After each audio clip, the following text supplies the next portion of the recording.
আমি ভূপেন হাজৰিকা ডাঙৰীয়াৰ জন্ম শতবাৰ্ষিকী অনুষ্ঠান আমি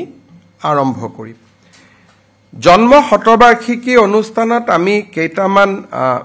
ঘোষণা বা কেইটামান কথা আপোনালোকক জনাব খুজিছো আমি এটা প্ল্যান লৈছো যে ভূপেন হাজৰিকাৰ সান্নিধ্য অসমৰ বিভিন্ন মানুহে বিভিন্ন সময়ত লাভ কৰিছিল এই ফাংচনখনৰ কাৰণে প্ৰত্যেকজন জিলা উপায়ুক্তই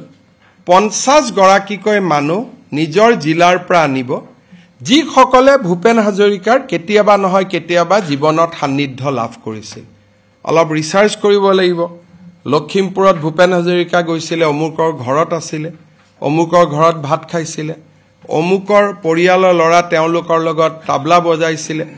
অমুক বিহু কমিটিৰ সৈতে ভূপেন হাজৰিকা জড়িত আছিল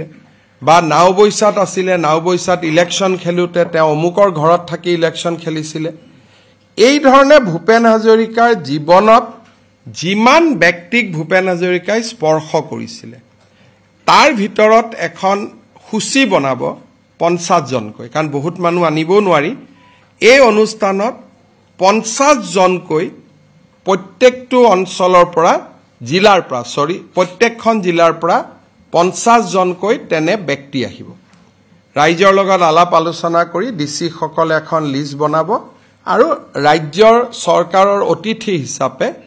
আমি তেখেতসকলক গুৱাহাটীলৈ লৈ আহিম এইটো হল নাম্বাৰ 1 তাৰ উপৰিও বাকি আমি অতিথি সকলক মাতিম মোৰ প্ৰেছ কনফাৰেন্সৰ পিছতে আপোনালোকক আমি এটা পোৰ্টেল মুকলি কৰিম সেইটো হল যি সকলে অনুষ্ঠানটো চাব খুজে কাৰণ আগতীয়াকৈ নকলে আমিও গম নাপাম কিমান মানুহক মাতিব লাগে সো যি সকলে পোৰ্টেলৰ জৰিয়তে আমাক জনাব যে মই ভূপেন হাজৰিকাৰ অনুষ্ঠান চাব খুজু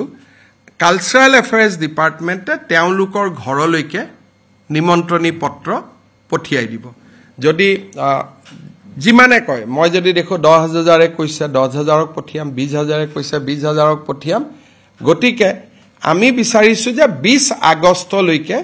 জনাব পাৰিব 20 আগষ্টৰ পিছত আমাক কলেও আমি হয়তো সুবিধা দিব নোৱাৰিম হেকাৰণে এটা যাতে সম্পূৰ্ণ ভূপেন হাজৰিকাৰ জন্ম শতবাৰ্ষিকীত যিমানে বিচাৰে সকলোৱে যাতে আমাৰ আগ্ৰহেৰে ভাগ লব পাৰে হেকাৰণে আমি পোৰ্টেলটো মুকলি কৰি দিম আজি খালি আমাক জনাব লাগে নাম ঠিকনা এড্ৰেছ দিলে আমি ইনভাইটেশন বা আমাৰ নৰমাল ইনভিটেশন আমি যিকোনো এটা পঠাই দিম যাতে তেওঁলোক আহিব পাৰে আমি ভূপেন হাজৰিকাৰ জন্ম শতবাৰ্ষিকীত আন সকলৰ উপৰিও আন অনুষ্ঠানৰ উপৰিও আমি এটা বিশেষ কাম এটা কৰিব খুজিছো সেইটো হৈছে অসমৰ 1000 শিল্পী একেবাৰে সিনিয়ৰ জনৰ পৰা কনিষ্ঠতম জনলৈকে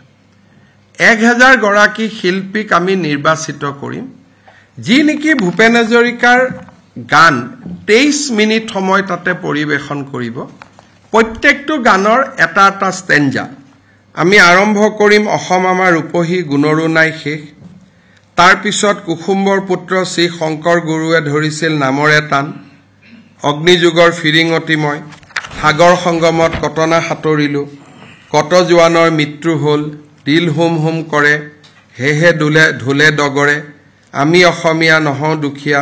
বিস্তাৰ হে অপাৰ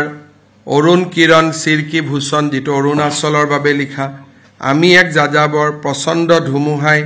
আবৃত্তি মহাবাহু ব্ৰহ্মপুত্ৰ মহামিলন মানুহে মানুহৰ বাবে শেষত we are da same boat brother ইয়াত আমি অসমীয়া বঙালী হিন্দী ভূপেন হাজৰিকাই তিনিটা ভাষাতে বেছিকৈ গান গাইছিল তিনিওটা ভাষাতে গানৰ কলি খুব ধুনিয়াকৈ আমি কৰিছো ইয়াত আমি চেষ্টা কৰিম অসমৰ প্ৰতিখন কলেজৰে বেষ্ট সিঙ্গাৰ যিখিনি এইবাৰ কলেজ ফেষ্টিভেলত হৈছিল